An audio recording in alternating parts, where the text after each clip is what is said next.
Studio lights, boys. Studio lights. It's actually a bit yellowy in it. It wasn't that earlier. We're not really. Tanned or jaundiced. 1, 2. We're not really that tan, everybody. No, we are. Hey, everybody, and welcome to the live stream. This is great. This is the first guest I've had in quite a while. We were obviously stymied by the COVID situation, but here we are. So I asked Pete to come around. This is my friend Pete. We'll talk with Pete in a second. Ask Pete to come around and talk about his Berlin battle damage, but we'll get to that.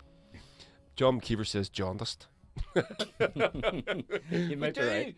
We do look a bit jaundiced. I don't know what that is. Let me just see if I can change. I don't like that. Let me see if I can change it. Hold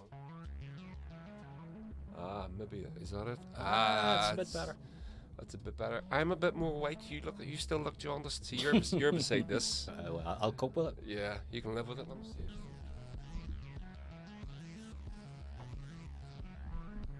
Is that better? Now I look pale. Yeah. That's more realistic. Now we look like what we are. Pale white boys. But anyway, so I'm joined here with Pete from Berlin Battle Damage. Before we get to Pete, I want to do updates. So, let me see. Bonneville's tour is coming up in February with Mudlow. Go to the Bonneville's website and get tickets if you fancy a bit of that. And what else? Yeah. So real quick. Next week is the Northern Ireland Music Prize, of which I am nominated, and Sarah O'Neill, the artist and fashion designer, she sent me this fantastic. She sent me a message, said, "Can I send you a pocket square for your suit?" So I says, "Of course you can." So this arrived today. This is beautiful packaging, even the envelope, everything about it was so classy and stylish. So this is her brand, and this is real high-end stuff. This stuff costs a fortune. It looks it. So I get this lovely package, all ribboned and papered up. I get a lovely card, and this print of the artwork of the Roisin Douve. But what I got was this absolutely gorgeous pocket square. Ooh. I know. So this is silk, and it's handmade, and the art is by Sarah. You really need to sort of have your hand on this to appreciate the quality of it. So I'm absolutely blown away by Sarah's generosity and giving me this for luck really, and to put in my suit pocket. So thank you, sir. I'm absolutely delighted. It is beautiful to see it in the flesh. It really is, isn't it? Yeah. Everybody has said that so far that's seen it. It's a real piece of work, and quite easily the one of the nicest pieces of clothing I own. Or will ever hope to own. Or will ever hope to own. Yeah, exactly. So here we go. Let's do this. John, you can hear us okay, brother? Is everything all right there? You don't want to be doing this thing where one of us talk for half an hour and then I look at the thing and it goes, yeah, we can't hear you. So that's all the updates all done. I better turn the music off actually. So, yeah. So, you've come up in the world since the childish thoughts. I don't know, I think I peaked with the childish thoughts. Is that John said that? That's again? John, yeah. But here, listen. John, I've still got those nuts and bolts for you, by the way. Hold on, you conduct this other business in your own time. So, what we're going to talk about tonight, as you know, is Pete has a blog called Berlin Battle Damage, and it's about one of the most fascinating occurrences in modern history, which would be the Battle of Berlin, which brought the end of World War II. Loud and clear from John McKeever. Brilliant. Thank you, brother. Appreciate it.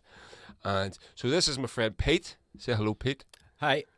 Pete Graham. And he's also, as well as being a fantastic amateur historian and blogger, he's also a roadie for the Bonnevilles. So this is how how we know each other.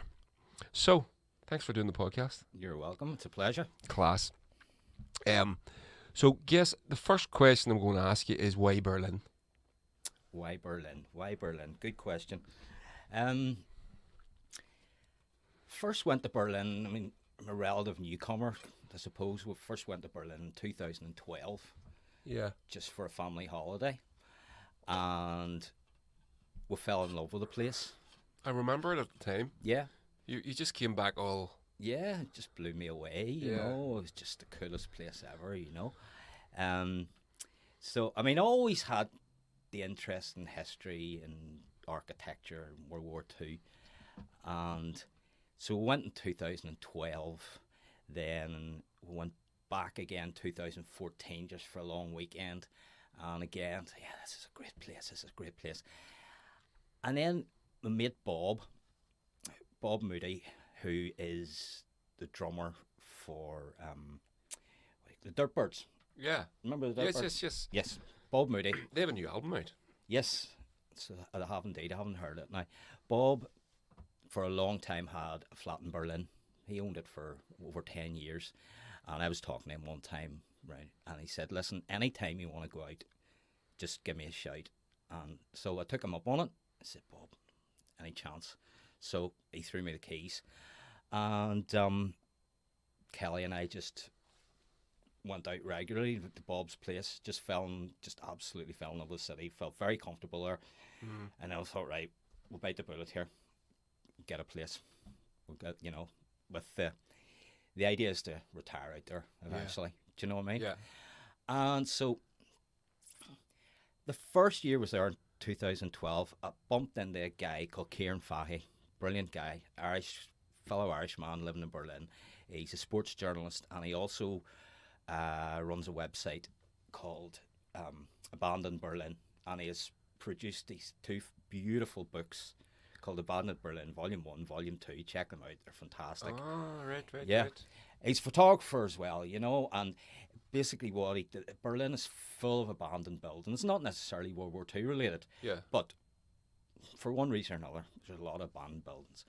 And he goes around, photographs them, does a bit of history of the building, why it's abandoned, what happened there, who lived there, or who worked there, or whatever, and takes these fantastic photographs. He also has a YouTube channel. So, I'll link to it in the show notes. yeah, for sure.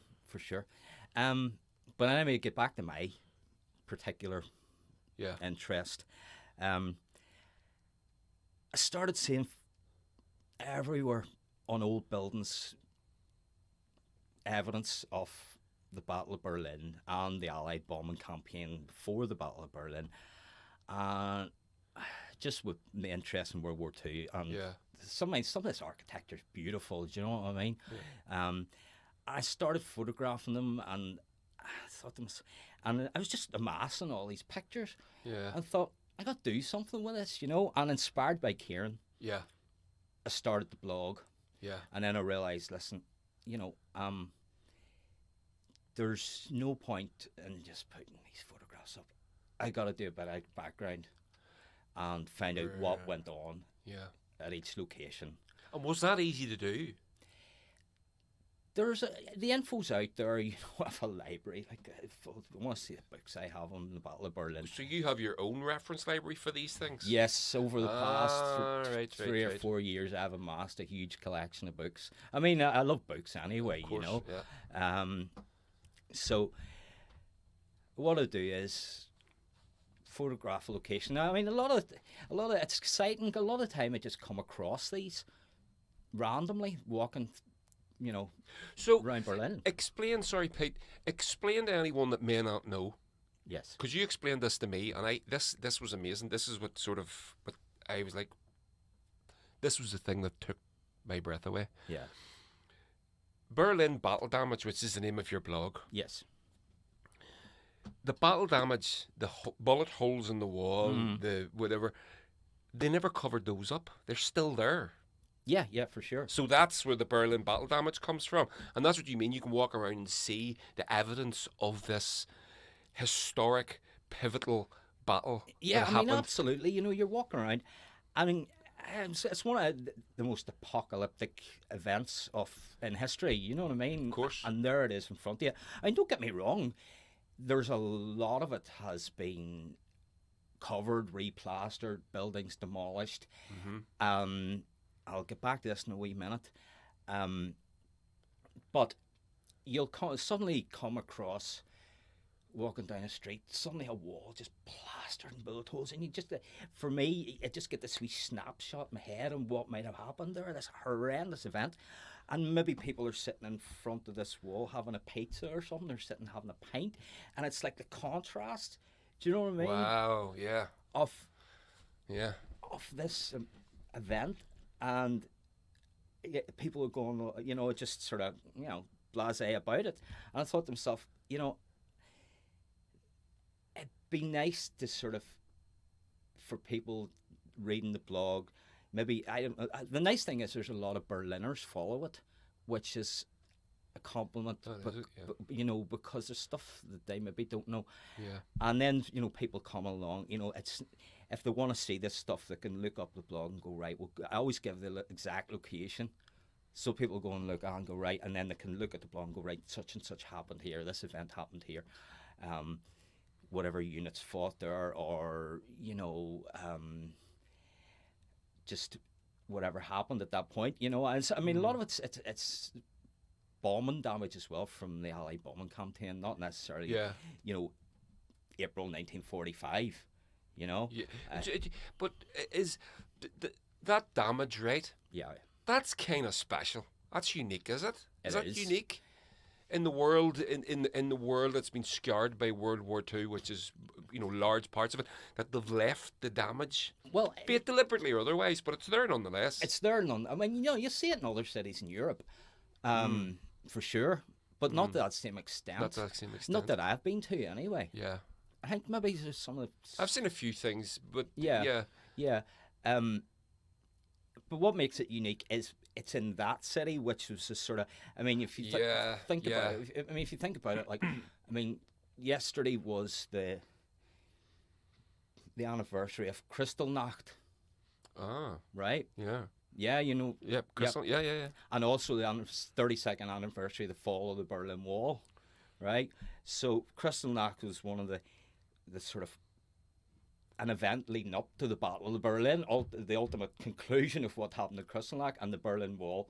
The fall of the Berlin Wall was really the what's the word? Well, if the logical conclusion. The Second World War leads into the Cold War, and then the Berlin Wall goes, which means the Berlin Wall, right? So all these things happened in that city. So that's what makes this sort of makes it quite unique to see. This evidence of it as well. And absolutely, then, once you start looking into what actually happened at each location, it's just mental, some of the stuff that went on.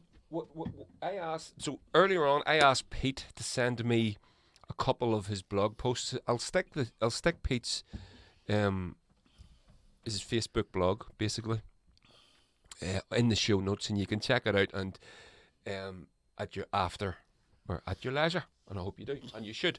But I asked Pete earlier on to send me a couple of his favourite posts.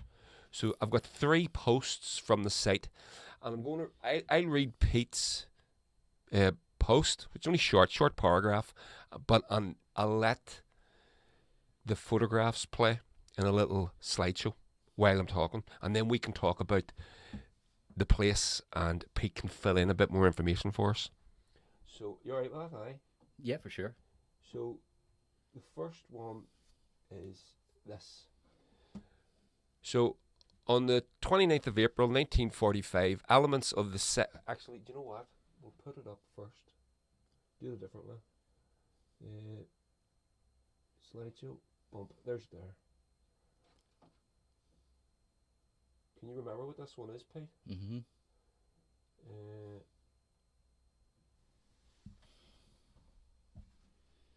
On the 29th of April, 1945, elements of the 7th Soviet Guard Corps penetrated the central defense sector known as Citadel from the northeast. They were faced by the 11th SS Panzer Grenadier Division Nordland, comprised of Danish, Norwegian and French volunteers.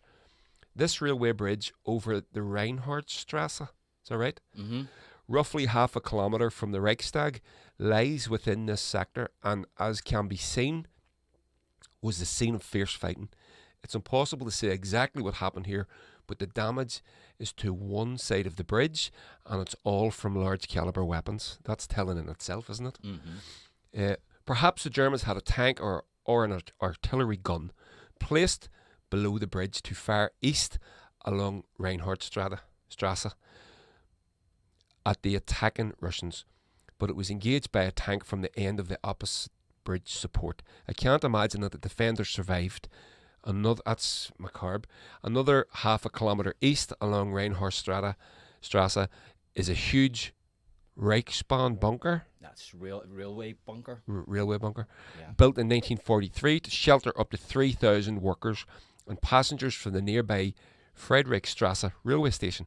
This shows evidence of being attacked with small caliber weapons, particularly around one window where perhaps the defenders had a machine gun placed. This bunker would have been a hard nut to crack for the Soviet troops, and apart from dealing with the machine gun in the window, they would have given it a wide berth and simply waited for the defenders to surrender. Wow. Amazing. That's what they did with those big bunkers. They couldn't crack them, so they just left them there. Right. You can see the photos there of the. Yeah. So let's talk about these photos. Yeah. Can you go to the first photos of the bridge, sort of first? Yeah, we'll skip. Right. Can you stop? Yeah. Right. There's Yeah. That's underneath the bridge. Yeah. And you can see all the scarring from large caliber weapons underneath that bridge. Now, the actual reason that I picked this one, okay, over some of the other posts is that that's gone now, and this is part of the reason I do this blog, because this stuff is disappearing. Wow. So why did it go after being there for so long? Well, somebody told me it's just a few months ago. I've seen photographic evidence. See that all that brickwork, that was removed and just replaced with lovely clean brickwork, right? Now, and somebody said to me, which is very true, they said, you call this Berlin battle damage. Damage by its very nature is eventually fixed because it's damage, you know? And that bridge support like that is now gone, which is the reason that it's important to document this stuff. So anybody walking past there now will have absolutely no idea that that had happened. So your post was from 2019? Aye. Was that 2019? Yes, it was. Why? It's only about 6 months ago. It's gone. Well, why wait 70 years to do it? I don't know. Maybe the city council only got round to it 70 years later. Maybe somebody.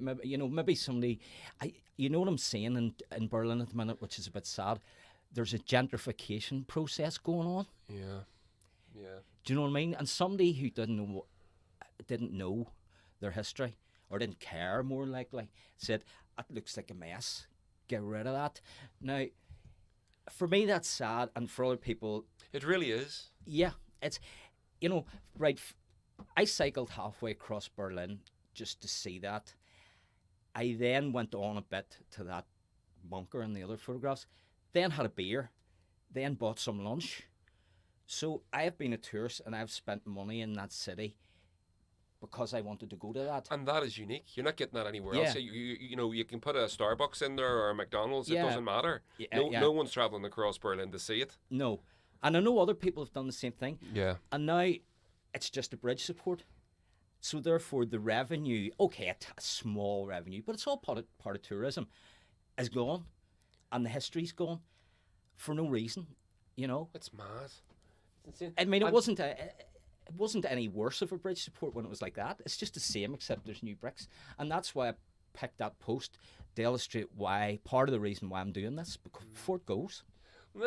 Maybe there's a sense of, maybe there's a bit of like the local Berliners, take the stuff for granted because they've been around it all their lives and they don't realise just how attractive a tour that it is. Maybe it has the potential. You know what I'm reminded of? I'm reminded of John McKeever's asking, is that a flak tower? No, John, it's an air raid bunker. An air raid bunker. I'm reminded of in Mississippi, like years back, there was one of the Dockery Farm where Robert Johnson and Harlan Wolff and everybody worked on Dockery Farm. It was one of the big plantation farms down there in Mississippi, and they were going to knock it all down. And these Swedish bikers heard they were going to knock it down and went to Mississippi and protested around it. And this became known to the governor, who had no idea. Why are these people doing this? And then the people looked into it and went, oh, this is a real thing. People like this. We should maybe not knock this down. They had no idea. Yeah, it would seem obvious, wouldn't it? You would think. You would think. But it took Swedish bikers to draw attention to it. Yeah. Right, so we'll move on. I'm sorry, hang on. Before you move on from that one, the bunker and that bunker that John mentioned, right? That's also a good illustration of how. Is that it? Yeah, that's one of the ones off it. That's it. That's a good picture of it there. That's a good illustration of how the Berliners have repurposed these buildings built during World War II for military purposes. That's now a private art gallery that you can go and visit. It was a club. It was a dance club, and now a guy bought it, and it's now apparently a beautiful art gallery. And I think he lives up the top of it there somewhere. Wow. You know, so. Wow. It's like the expression swords to plowshares. Yeah. Do you know, maybe you heard that one? Yeah. You know, and there's a lot of other examples of this happening in Berlin. Swords to plowshares, I like that. Yeah. So there you that's and that is the damage that's on the outside of this building still there? Oh yeah. It's all still there, yeah. Okay. It's not going anywhere, I hope. You hope. Yeah. So we'll move on to the second one, if we can. And this is a very interesting one as well. They're all very interesting, but this is...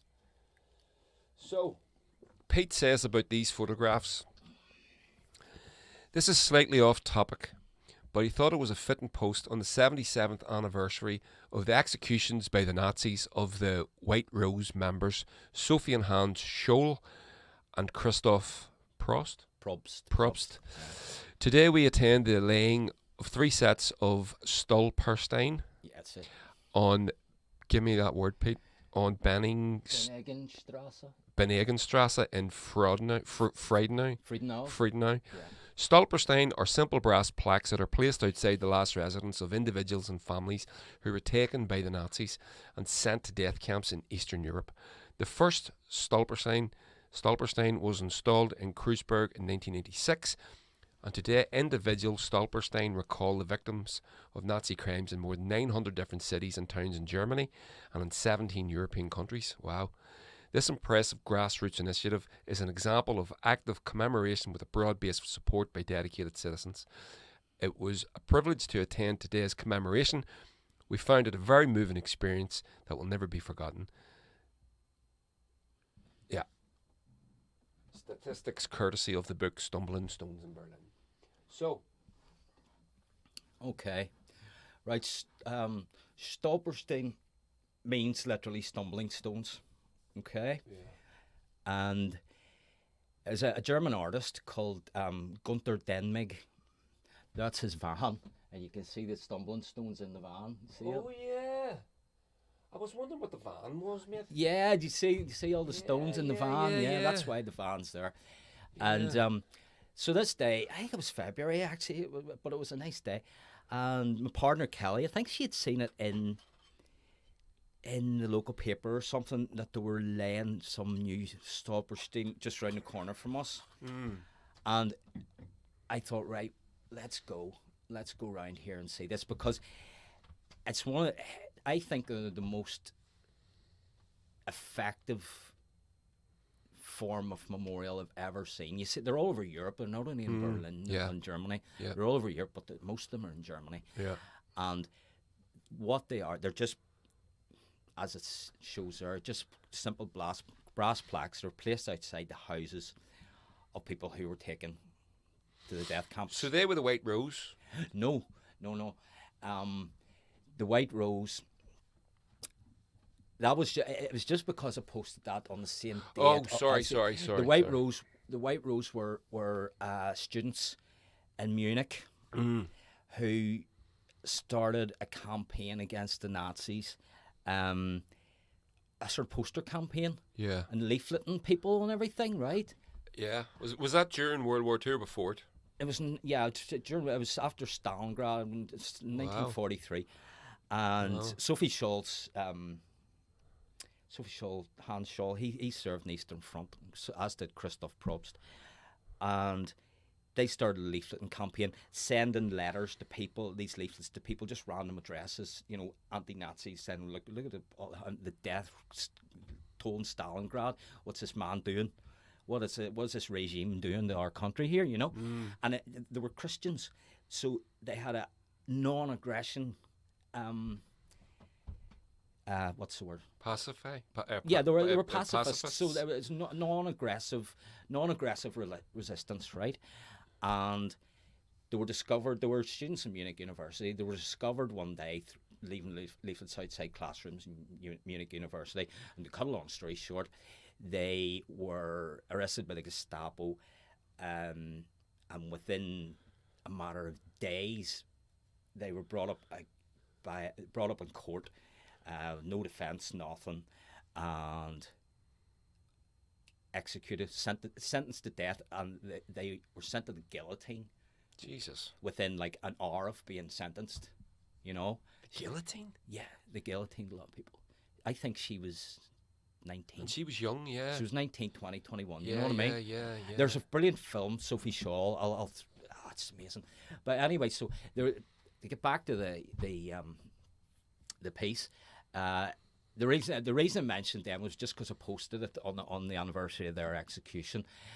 So yeah, these are all over Berlin and all over Germany and a lot of other countries in Europe, and they're just really effective. People who are taken from their houses, like see the doorway behind those people. Some people were dragged out of there or whatever in the middle of the night by the Gestapo, and it wasn't only Jews. It was well, obviously resistors, socialists.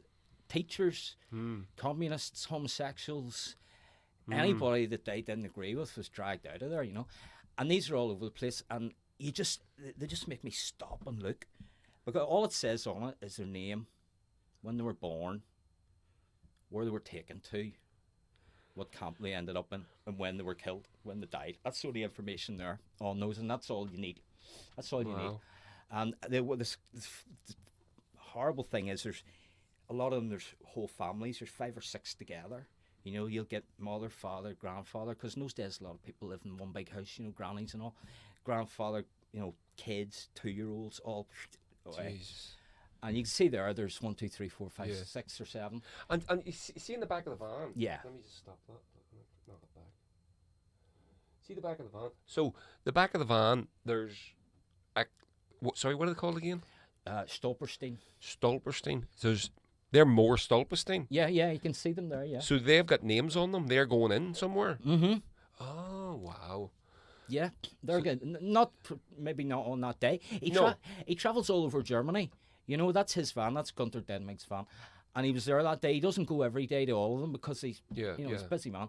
But he was there that day, and he came along with a van, and you could see all those in the back. So it was a really moving experience because they had people on, and you can see it in the photographs. There was a guy who was giving like a eulogy to the people who were taken away, and there were even some people, really old people there who knew the people that were taken from the houses, Yeah. And so that's it. You don't realise, it is within living memory for some people. Big time. Not too many more, but no. Yeah. And this was just in one street, and it was just a really moving experience. I mean, my German's not good, right? And of course, it was all in German. But you get the sense of what's going on, the feeling of what got me first interested in the Stolperstein was just, where our place is in Berlin. It's a lovely leafy suburb, and we'd been going. It was about 2 years before I noticed. I walked around the corner from the flat, and there was a doorway with 3 of these outside. Yeah. You know, and it just hit me. You know, look at this lovely place, and this stuff happened here, and you're going, wow. You know, this, and they're just great memorials. They're just so simple and so effective, Brilliant. and they make people think. You know, Absolutely. that it can't happen again. Oh, absolutely.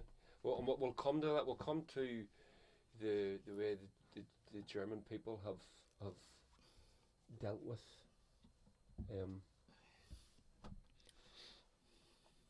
the legacy of World War Two. So we move on to the third one. So this is the third of 3 posts that I asked you to send me, and I'll read it out real quick. So, one of the most well-known World War II remnants in Berlin is the flak tower in Volkspark Humboldthain. Humboldthain. Gerrits, you're going to have to correct me, keep me right here. Gesundbrunnen. Okay. I mulled that completely. Railway station in the north of the city. Hitler's plan for the anti-aircraft defence of Berlin was to construct 3 giant flak towers, each paired with a radar tower known as a L tower. An L tower, yeah. To guide the remotely controlled 128mm anti-aircraft guns.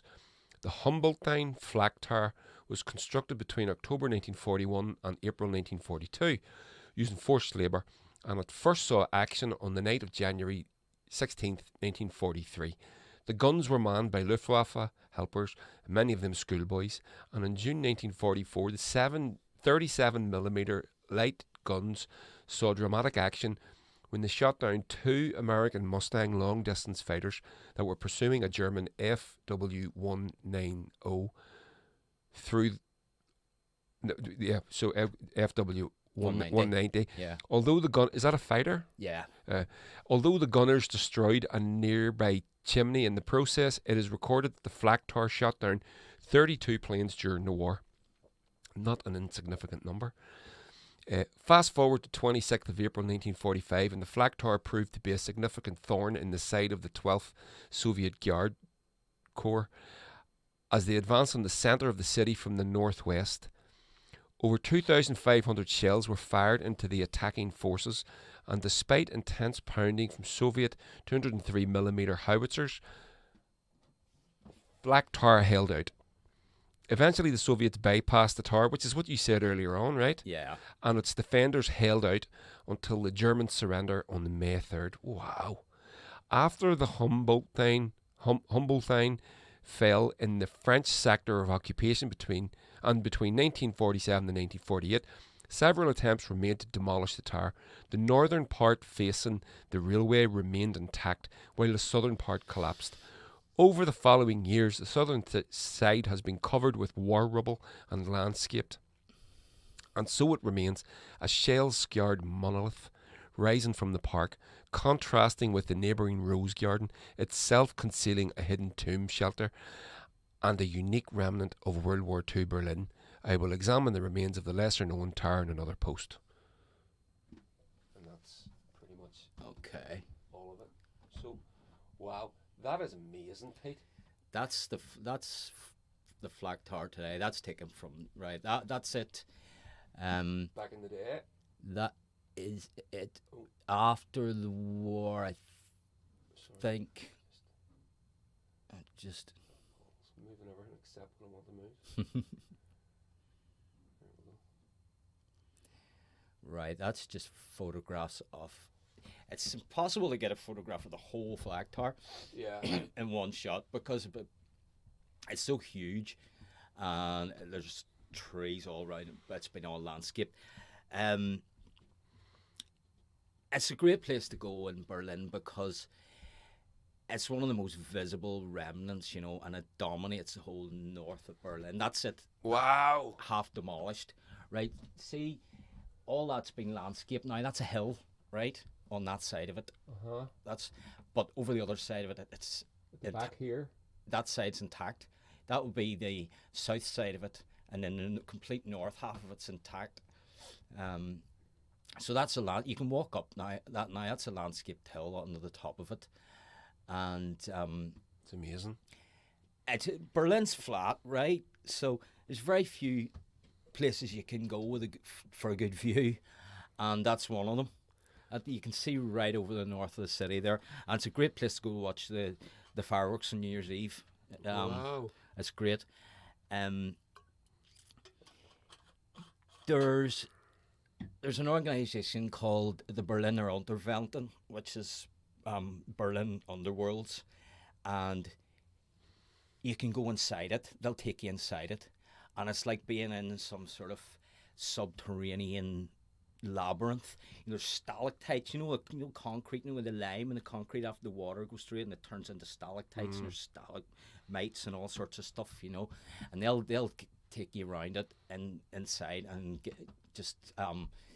it's just fascinating, the way the whole thing's collapsed inside, and there's these spiral staircases and all. So this was it. This was it in full use. Right. That's it when it's being half. That's it. That's it there during the war. Yeah. Wow. That's it there. That is a monolith, all right. It's hundreds of thousands of tons of concrete. I'm not. So see, when you said that they tried to destroy it, why were they unable to destroy it because it was so well built? Right. They couldn't destroy the front half of it, the north half of it, because they were scared that it would collapse over the railway line. There's a railway line just runs right along the front of it. I keep pointing at them. Yeah, well, you saw the trains. You see the railway line yeah, there, right? Yeah. So they were scared it would damage the railway network, so that they didn't. Once the south side of it collapsed, they just thought, "Fuck it, we'll just leave it and cover it with rubble." And the landscape, the whole other side of it from there, and that's you see the shell impacts from the Soviet howitzers, And then I want you to talk a little bit about they've repurposed this as and you can see it in one of your photographs as a climbing wall. Yeah, again, as I said in the first post, the Germans are great at repurposing things to give them a positive use, right? Yeah. And climbing clubs go there, and they use it regularly absolutely amazing. for mountaineering practice. Wow. And it's an impressive structure, And is it used for anything inside? No, that's what I'm saying. You can only go into it if you go in with the Berliner Unterwelten, because you got to put a hard hat on and all, because it's pretty dodgy inside. If you can imagine walking into it and the whole one side of it's collapsed, and they take you in these labyrinths and down staircases and explain the use of it. An interesting thing about it is this is how confident the Nazis were, right? In some of those photographs you might see, or maybe not, it has windows in it, right? And people, you'd say to yourself, why does a defence fortification, a flak tower, have windows, right? And the reason it had windows was because they were so confident they were going to win the war that there was 3 of these in Berlin. You see the windows there? Yeah. There was 3 of these in Berlin, right? They were so confident they were going to win the war. Once they didn't need them anymore, when the war was over, they were going to turn them into museums. Get the fuck. And that's why they had the windows. Are you serious? Yeah. So this one was going to be a museum to the Luftwaffe. Get after away. the war. So that's why they put windows in, because they were so confident. And inside,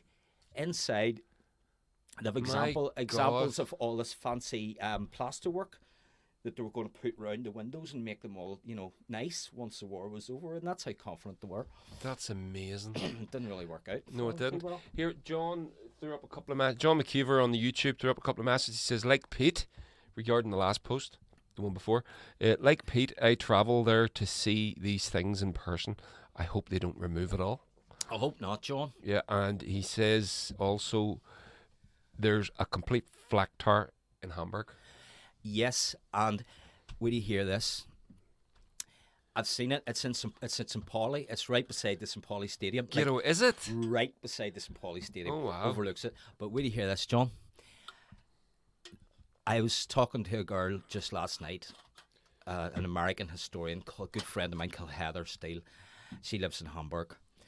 And I said to her, Heather, I was hearing these rumours that they were going to build a hotel on top of this flak tower. And she said, yeah, it's fucking horrible. And she sent me a photograph of the flak tower with this massive hotel built Grafted onto the side of it. under the top of it. Oh, Jesus. Originally, we were in Hamburg about 5 years ago, and I saw we planned for it. And we were meant to build a lovely roof garden, you know, with like vines hanging down and all. Because I mean, we were in this flak tower in Hamburg. It's the same as that, except intact, and had recording studios in it, and had practice rooms and a music shop and a club and all sorts. You know, so it was being used for a fucking positive purpose. But it was a perfect remnant, you know. And now they've built this. Hang on.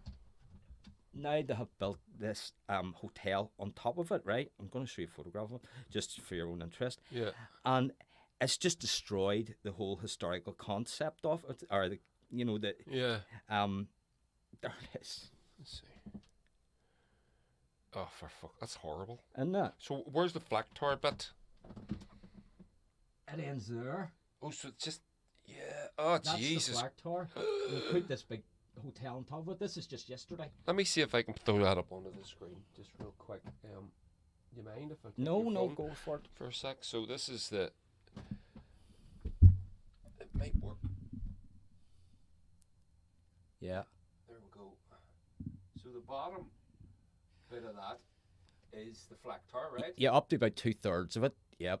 And then well, you can see where the new bit is on top.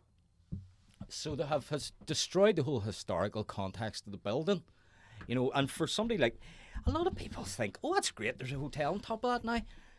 But I just don't think like that, you know. Because it was a perfect example of that. I would agree with you. Of course. I mean, I love brutalist architecture, right? Mm. And see that one in Hamburg. That is the most brutalist building I've ever seen. Yeah, but then it was being used. That's the point. That's the thing. It wasn't just lying empty. Yeah. It was being used for a good purpose. Yeah. Good purposes, you know. But it's unbelievable. capitalism, mate. Well, this is it. This is exactly what it is. Capitalism. You know. Tramples over history. There's no. It's not romantic. No. You know. No.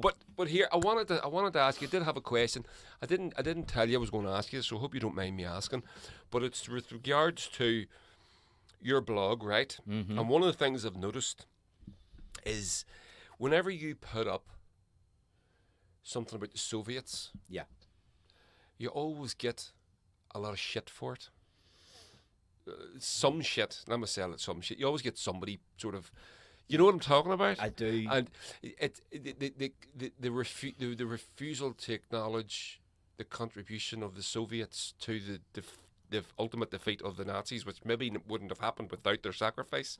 Definitely wouldn't have happened. Definitely wouldn't have happened. Well, you know more about it than me. So could you?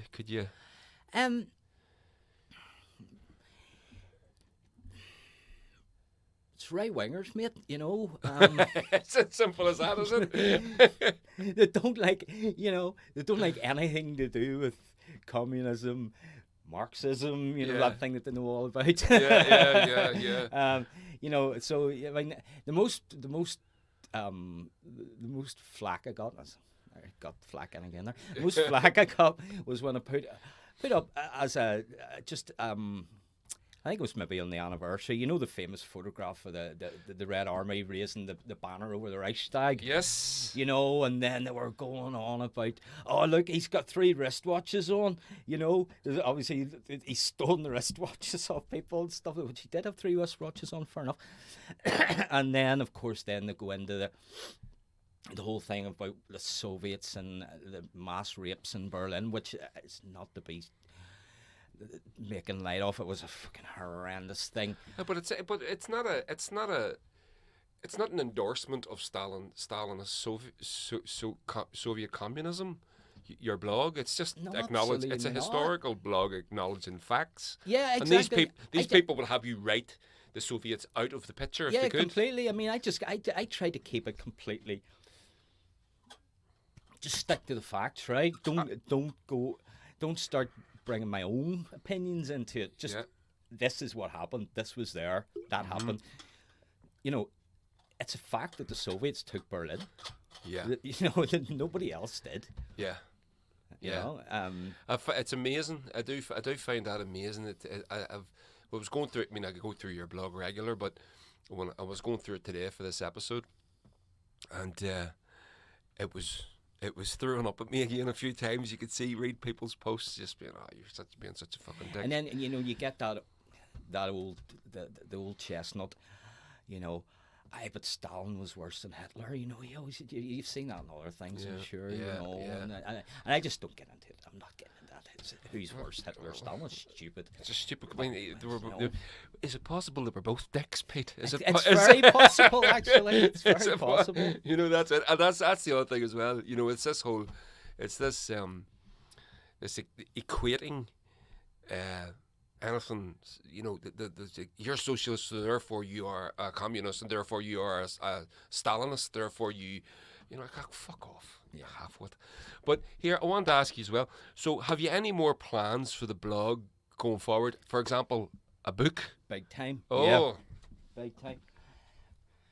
Well, I think you said to me years ago, you said you wanted to leave a legacy of your music, yes? Mm. And I want to leave a legacy of a book. And there you go. I've always wanted to write a book. I wanted to You can write. Quite clearly, you can write. You read your blog. Yeah. That's a man that can write. Thank you. I wanted to be a journalist when I was a kid, but then what happens. You get diverted. And so I want to write a book, and this is the subject that I'm interested in. I mean, amongst a lot of other things, but I can do it. So, I mean, if it hadn't been for COVID, right, the next thing is to do a website on this, right? Yeah. Because I've had a few problems with Facebook over the while, and they've banned me for this, that, and the other for months and all. I told you about this before. Yeah. And is that to do with your blog, or just because you're being a dick online? No, it's to do with blog. I might be being a dick online as well. No, but they banned the blog. A few beers and you're calling somebody a cunt. No, they banned the blog because it said Hitler. I said, how can you talk about the Battle of Berlin without saying Hitler? They banned you for saying Hitler on the blog? Yeah. Banned it for a month.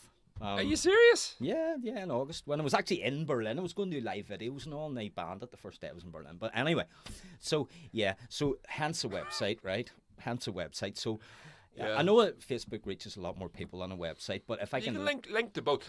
What you want to do, if you don't mind me interjecting, what you want to do, you're right. Facebook has more. The reach is unbelievable. YouTube, the reach is unbelievable. Twitter, these platforms have reach that we can't build on our own. Yeah. What we want to do is have our own record of our own work in case they do what you do. I follow an Irish history podcast and politics, and it's not even so much Irish history. It's Irish current affairs and Irish politics. It's called the Irish Passport. And they're not controversial at all. Naomi O'Leary, the girl that runs, is one of the two people that runs the podcast. It's fantastic. It's one of the top podcasts in Ireland. She's an Irish Times Europe correspondent. This is a stand-up journalist. Yeah. And she is unbelievable. Shit hot, like you get nothing past her. Their whole archive is just gone off Facebook. That's Joking. They can't even get a reply. They think, what the fuck is this all about? Figures. It's that big a podcast that actually is in the UK charts. Yeah, and it's all the whole archive just wiped out, just gone. No backup. No backup. Yes. Well, I'm assuming that they do, but they do keep their own personal blog. But their Facebook archive is gone. It's gone. But that's what you want to protect against. Exactly. I mean, see if I go into my Facebook page and the settings and all. If you go into a thing called page quality, it says your page is under threat of being unpublished due to multiple violations of our policies, blah, blah, blah. I thought, right, first of all, I need a website. You need to back that shit up. I need to back it up. I need a website. But I don't operate very quickly, I don't know. And plus, if anybody can build me a website, please get in contact. So, I need a website. And then last summer past, like the one that's just ended, I was intending to run tours. I've had a lot of interest in people wanting to go on tours. But because of COVID, didn't happen, right? So that's going forward. That's the plan going forward. Yeah. So hopefully next summer, if things are cool, then I'll run some tours. I mean, obviously I don't live in Berlin full time, so it's sort of difficult. But you know, I can make time, you know, and say to people, I'll be in Berlin from whatever to whatever. You know, 10 people interested in tour, I'll do it. You know, so again, the tours, and then ultimately a book. Yeah. You know. But the first thing is to get that archive backed up, man. I'm telling you, that's your priority right now. Yeah. They will shut you down. You won't even be able to get an answer to any. The Irish Passport podcast, which is a huge podcast, can't even get Facebook to reply to an email. What have you done with our? And they're not in any way controversial. Did they give any reason? No reason. That was it. Just wiped. They did it with a load of them. They did it with Novara Media, but they're very lefty. They're a socialist English thing. They did it with them. There was a big campaign, and they ended up just putting it all back on again. But the Irish Passport was a part of this cull for some fucking reason, and they can't. I could show you their Twitter account, and they've no recourse. But this, you lose your archive, all your posts, all those words that you've written, those 3 posts that I just read out to you, they're gone. Yeah. Well, you've got them on my computer. That's it. That's not good enough. No. I mean, I've got all the photographs, obviously. But have you got all the blurb? No. See, you need that too. Yeah. Because that can be a part of your book thing. I know. Yeah. I mean, obviously I could replicate it all again because I know all the stuff, but it's time consuming, you know. Yeah. So yeah, you're correct. You're correct. So if anybody out there can help Pete with building a website or archiving his Facebook, I wonder, can you go to an archive? Can you just download your entire I think you might be able to do that. But anyway, if anybody can help Pete, please give him a shout, because that would be great. Yeah. John here says he tried to storm Hamburg, the Hamburg one, pissed at 4 a.m. Luckily, some friends hog-tied me and took me away. Junkie Ink Clothing, which is a Lurgan clothing skateboard company. Squarespace for a website, as easy or as complicated as you want, and it's really easy to build.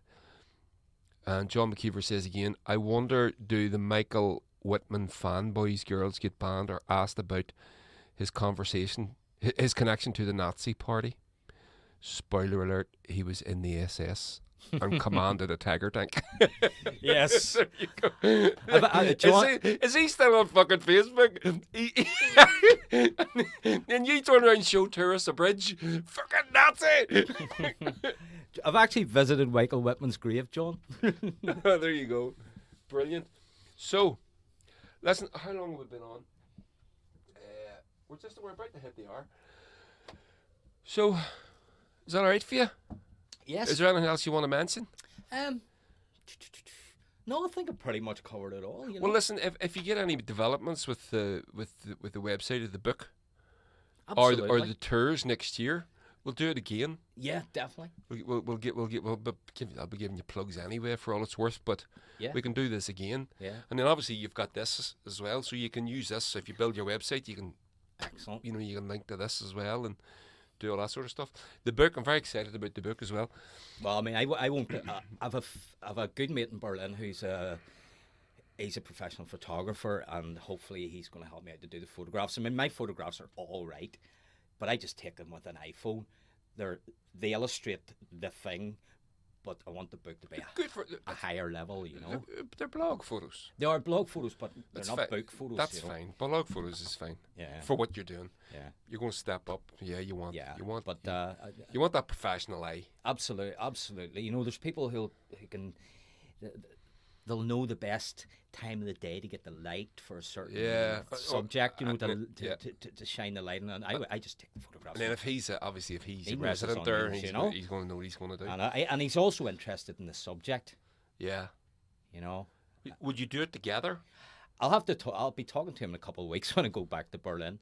He's a guy called Joe Dilworth. He's actually used to be the drummer in Stereolab, a band called Stereolab. Fuck aye. Oh, you told me about this guy. Yeah, he runs a bookshop in Berlin. He's a great guy, photographer. He's a drummer, multi-talented guy, you know. Awesome. So I've spoken to him about it in passing, you know. So once the time comes, we'll see if I can work something out. Does he still play? He does. He's in a band in Berlin, yeah. Yeah? Yeah. Class. He takes a lot of album cover photos. John says tours are a great idea, fab idea. Yep. Yeah. Yeah. I'd like to do them. I'd like to do them. Just an experiment, just see how it works out. You know, the logistics. I can't get my head around the logistics of it. Because I mean, it's a massive city, right? Yeah. So how do you get people from like once, you know, there's something they want to show them at one side of the city and another thing at the other side of the city. Well, you're charging them, right? Yeah. You rent the bus. Yeah, it's fucking traffic in the middle of Berlin, you know. It's just, you just spend half your day sitting in traffic, you know. Is that right? Yeah, it's, you know what it's like in a big city. Although Berlin's not half as bad as like London or whatever, because there's a lot of cycle lanes and all.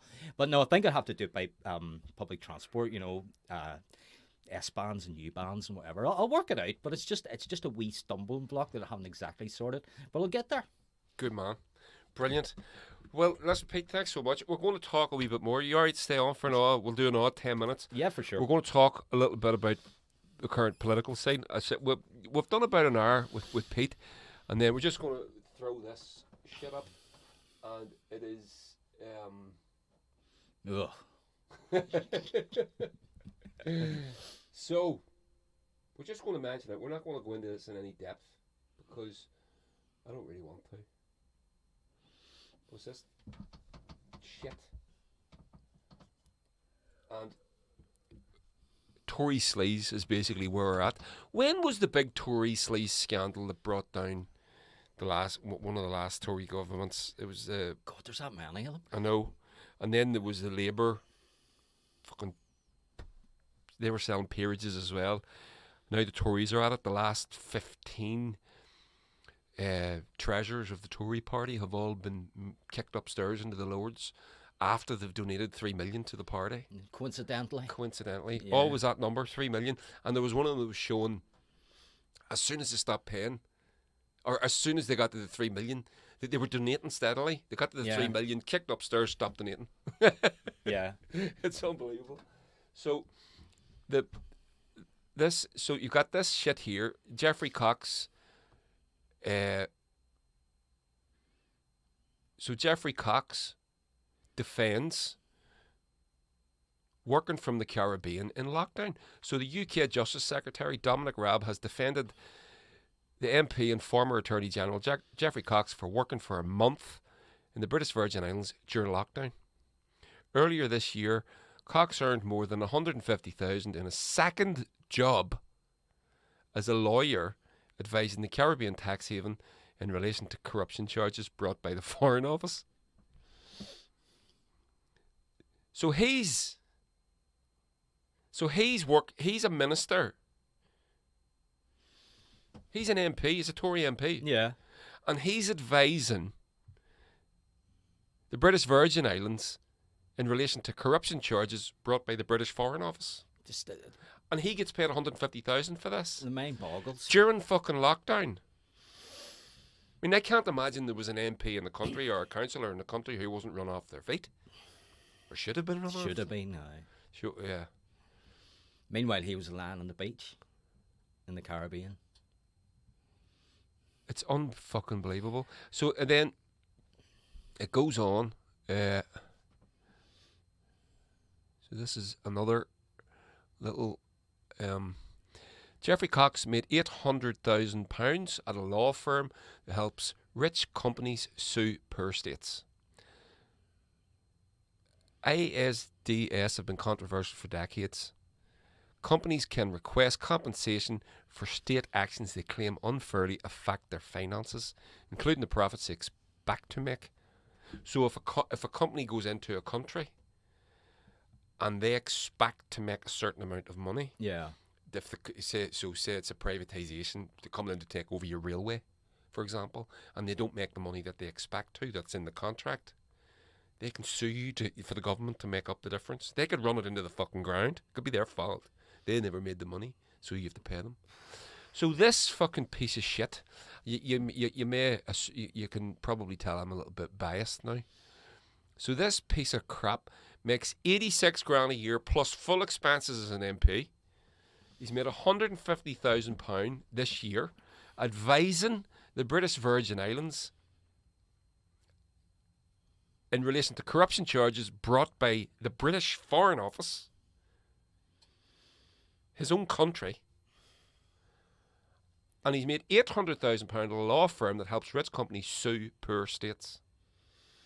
The scary thing is, all this stuff's legal. They're allowed to do it. Completely. That is the thing. And they have absolutely no morals whatsoever. You know, because they're allowed to do it, they will do it, whether it's right or wrong. Yeah. You know? But this is the whole thing. This is the thing that it literally blows me. I wonder if anybody mentioned it. John Keever, buy a tank, I'll drive it. For the tours. Good idea, John. Good idea. I thought this was in relation to Tory corruption. Oh, well, I'll do as well. I'll do as well. But you're right. As long as it's not illegal, and this is where they get around their morality, their own personal morality. Morality doesn't come into it. You know, it doesn't exist. It doesn't exist. You couldn't do this.